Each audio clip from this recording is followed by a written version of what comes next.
Me'da osti bezi, demak, glandula pankreasni ko'radigan bo'lsak, o'zini nomiga monand me'dani ostki tarafida joylashyapti, me'dani ostki qismida joylashadi va me'da osti bezini asosan 3 ta qism tafovut qilinadi. Demak, kaput pankreas, me'da osti bezining boshchasi, korpus pankreas, me'da osti bezining demak tanasi va oxirida kauda pankreas, me'da osti bezining demak dum qavatini ko'rishimiz mumkin bo'lar ekan. Ko'rib turganimizdek, orqa tomondan aorta joylashyapti. Aorta bor, demak pars abdominalis aorta va bundan tashqari vena cava inferior, demak pastki kavak vena bo'ladi va undan tashqari vena porta hepaticus ham demak orqa tarafdan demak chegaralab o'tar ekan. Bundan tashqari me'da osti bezida boshchasini 12 barmoqli ichagimiz to'liq o'rab oladi taqa shaklida. Chunki bizlarda me'da osti bezidan ajralayotgan suyuqlik 12 barmoqli ichakka quyiladi. Hozir uni ham ko'rib chiqamiz. Me'da osti bezini umumiy o'zini yana ko'rganda nimalar mavjud bo'lar ekan? Birinchisi, demak, qirg'oqlarni ko'rishimiz mumkin. Margo superior yuqorgi qirg'og'i, margo inferior demak pastki qirg'og'i va margo anterior oldingi qirg'og'ini ko'ramiz. Bundan tashqari yuzalari bor. Facies anterior demak inferior, oldingi pastki demak yuzasini ko'rishimiz mumkin. Va bundan tashqari oldingi qismida biz ko'rishimiz mumkinki, demak taloqqa yaqin joylashgan va o'sha me'da osti bezida taloqning venasi va taloqning arteriyasi uchun egachchalar bor. Hozir orqa tomonni ko'rganda ularni ham demak ko'rib o'tib ketar ekanmiz.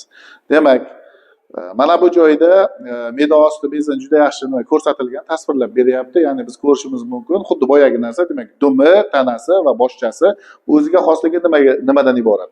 Bu yerda 12 barmoqli ichakni, demak bizlarda papilla duodenalis major va minori, katta va kichik so'rg'ichini ko'rishimiz mumkin va me'da osti bezining o'rtasida, markaziy qismida joylashgan ductus pancreatus, ya'ni me'da osti bezining yo'lini ko'rishimiz mumkin. O'sha me'da osti bezidan ajralayotgan suyuqlik to'g'ridan to'g'ri demak 12 barmoqli ichakning katta so'rg'ichiga quyiladi va bundan tashqari xuddi shuni yonidan qo'shimchasiga ductus pancreatus accessorius qo'shimcha me'da osti bezining yo'li bor va qo'shimcha me'da osti bezining yo'li 12 barmoqli ichakning papilla duodenalis minoriga, ya'ni 12 barmoqli ichakning kichik so'rg'ichiga demak quyilar ekan.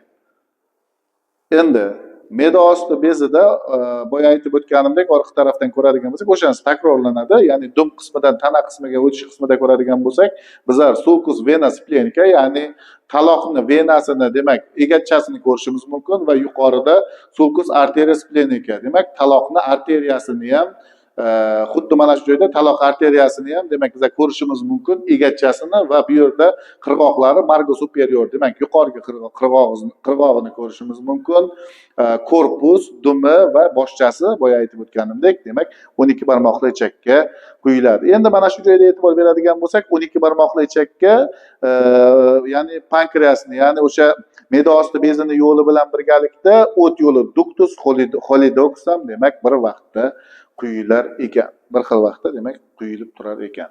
Endi me'da osti bezini o'ziga xosligi, asosiy vazifasi me'da osti bezining tarkibida juda ham ko'plab demak fermentlar bor. O'sha tripsin, amilaza, lipaza kabi fermentlar bo'lib, asosiy ovqat tarkibidagi oziq moddalarni parchalaydi. Ya'ni me'dada bo'tqa holatiga kelgan ozuqa 12 barmoqli ichakka tushganda mana shu hazm shirasini natijasida ta'sirida fermentlarini ta'sirida molekulyar darajada parchalanadi. Ya'ni och ichak va yonbosh ichak so'rib oladigan va varsinkali so'rib oladigan darajada demak parchalab beradi va shu bilan birga bir vaqtning o'zida o't suyuqligi ham 12 barmoqli ichakka quyiladi va bu ovqat tarkibidagi yog'ni emulsiya, ya'ni molekulyar holatgacha parchalab berar ekan. Bu me'da osti bezini demak hazm shirasini ajratib chiqarish asosiy funksiyasi.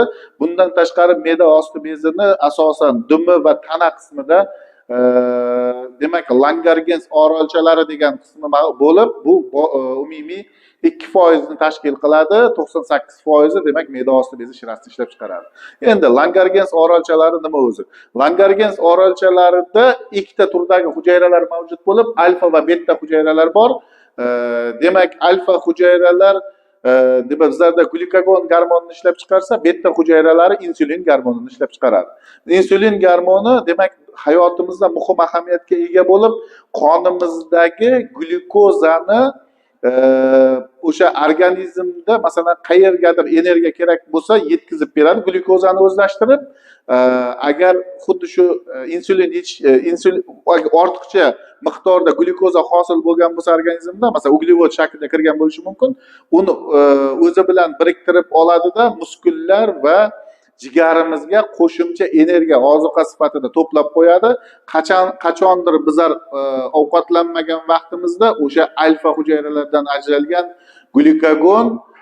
glikogenni yana qonga glyukoza shaklida chiqarib beradi va yana insulin ularni parchalab organizmimizga kerak bo'lgan energiyani olishimiz uchun sarflashga imkoniyat beradi. O'sha xuddi mana shu 2% gina qismidan insulinni ishlab chiqarilmasligi demak qandli diabet kasalligini keltirib chiqaradi odamlarda.